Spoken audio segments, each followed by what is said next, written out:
আমাদের প্রভু এবং উদ্ধারকর্তা যীশু খ্রিস্টের সর্বশ্রেষ্ঠ ও তুল্য নামে সবাইকে জয় মেসি। আজকের দিন 25 আগস্ট, দিন শনিবার 2024। আজকে আমরা যে বচন পাঠ করব, যে বিষয় শিখবো, ঈশ্বরের সন্তান কারা। আসো আমরা দেখি পবিত্র শাস্ত্রের বিষয় কি কয়। আমরা পাঠ করব জীবন 1-12। আসো আমরা পাঠ করি। কিন্তু যতজন মানুষ তাকে গ্রহণ করে তার নামে বিশ্বাস করেন, সেই সবাই তিনি ঈশ্বরের সন্তান হওয়ার অধিকার দিলেন। আপনি কার পরিবার সদস্য, আপনি কার সন্তান? টিউমাস পুত্র হিসাবে জন্মগ্রহণ করে টাইটেনিয়াসের মাধ্যমে কিছু আশীর্বাদ পায়ে থাকবে, একই সময়তে অভিশাপ দেওয়া যেতে পারে। আপনার কি ধরনের পূর্ব ধারণা আছে এই বিষয়ে আমরা শিখতে পারি।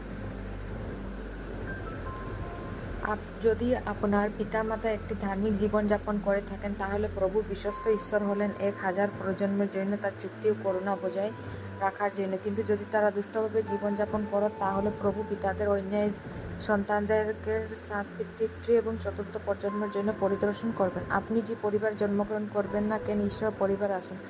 আপনার পিতা মাতা হিসাবে প্রভু যিশুর সাথে আপনার 1000 প্রজন্মের জন্য দয়া করবেন। নিশ্চিত করুন যে আপনি আজ ঈশ্বরের সন্তান। এই পৃথিবীর মানুষকে দুই ভাগে ভাগ করা যায়, ঈশ্বরের সন্তান এবং শয়তানের সন্তান। শাস্ত্র বলে 1 জীবন 3:8 যে পাপ আচরণ করে সে শয়তানের লোক, কারণ শয়তান প্রথম থেকে পাপ করে আসছে।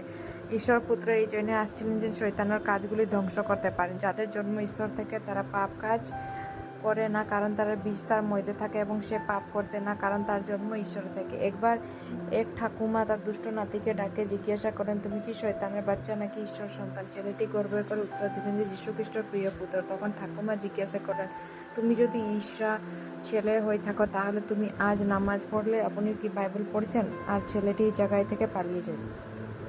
প্রকৃতার্থে তোমরা কার সন্তান? ঈশ্বর সন্তান হল তারা যারা প্রভু যীশু খ্রিস্টকে গ্রহণ করছে এবং তাকে বিশ্বাস স্থাপন করছে। তাদের পাপের ক্ষমা পাইছেন এবং পরিত্রাণ আনন্দে। শাস্ত্র বলে যে জীবন 1-12 কিন্তু যতজন মানুষ তাকে গ্রহণ করলে, তারা তার নামে বিশ্বাস করলে, সেই সব মানুষকে তিনি ঈশ্বরের সন্তান হয়ে অধিকার দিলেন। আপনি যীশু খ্রিস্টকে আপনার প্রভু এবং পরিত্রাণ হিসাবে গ্রহণ করেই থামবেন না। তার কথা অনুযায়ী জীবনযাপন করার জন্য আপনাকে নিজের অঙ্গীকার করা উচিত। যখন আমরা যিশুকে গ্রহণ করি, তখন আমাদের কাছে একটি সহজাত প্রগতি থাকে এবং পৃথিবী থেকে বিচ্ছিন্ন হওয়ার নেতৃত্ব থাকবে। শাস্ত্র বলে 2 করিন্থী 6:16 আর প্রতিমাদের সঙ্গে ঈশ্বরের মন্দিরে বা কি সম্পর্কে? কারণ আমার জীবন তো ঈশ্বর মন্দির। ঈশ্বর যেমন পবিত্র, শাস্ত্র বলছেন, আমি তাদের মধ্যে বাস করব এবং চলাফেরা করব, এবং আমি তাদের ঈশ্বর হব ও তারা আমার নিজের লোক হবে। ধ্যান করার জন্য সন্ধ্যার জন্য যিশুগুলো এই যে 2 করিন্থী 6:18। আসলে আমরা পাঠ করি পবিত্র শাস্ত্র আজ কি কয়, আমি তোমাদের পিতা হব এবং তোমরা আমার ছেলে ও মেয়ে হবে।